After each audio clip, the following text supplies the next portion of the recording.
जमशेदपुर के Kadma Shastri Nagar block number 1 में स्थित जुपिटर मार्केटिंग में धनतेरस और दीपावली के अवसर पर भारी छूट दी जा रही है। यहाँ इलेक्ट्रॉनिक आइटम से लेकर फर्नीचर की एक विशाल रेंज उपलब्ध है। लोगों को आकर्षक छूट के साथ फाइनेंस की सुविधा दी जा रही है। 0 डाउन पेमेंट पर भी फाइनेंस उपलब्ध है। इसके साथ ही ग्राहकों को गिफ्ट भी दिया जा रहा है। दुकान के प्रोप्राइटर ने बताया कि यह दुकान पिछले 23 सालों से यहां पर स्थित है और लोगों को अपनी सेवा दे रही है। Low down payment, cashback offer, 1 EMI off के साथ फ्री डिलीवरी की सुविधा ग्राहकों को दिया जा रहा है।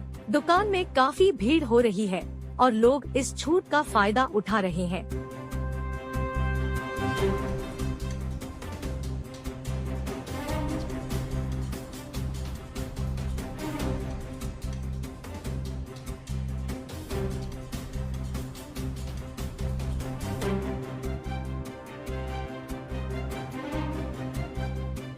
दीपावली के अवसर पे यहाँ पे सभी तरह के कंज्यूमर ड्यूरेबल्स अवेलेबल हैं और ग्राहकों को अच्छी फाइनेंस स्कीम मिल रही है। डाउन पेमेंट 0 से में भी मिलने की आवश्यकता है, यहाँ पे मिल जाता है और गिफ्ट अवेलेबल है।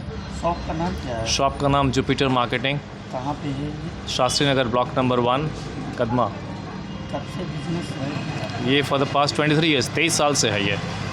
और ग्राहकों के लिए धनतेरस दीपावली में क्या अधिक से अधिक ऑफर लेके आए हैं? लो डाउन पेमेंट पे है, कैशबैक ऑफ़र है, 1 EMI ऑफ है। ये सब ऑफर्स अवेलेबल है अलॉन्ग विथ फ्री डिलीवरी।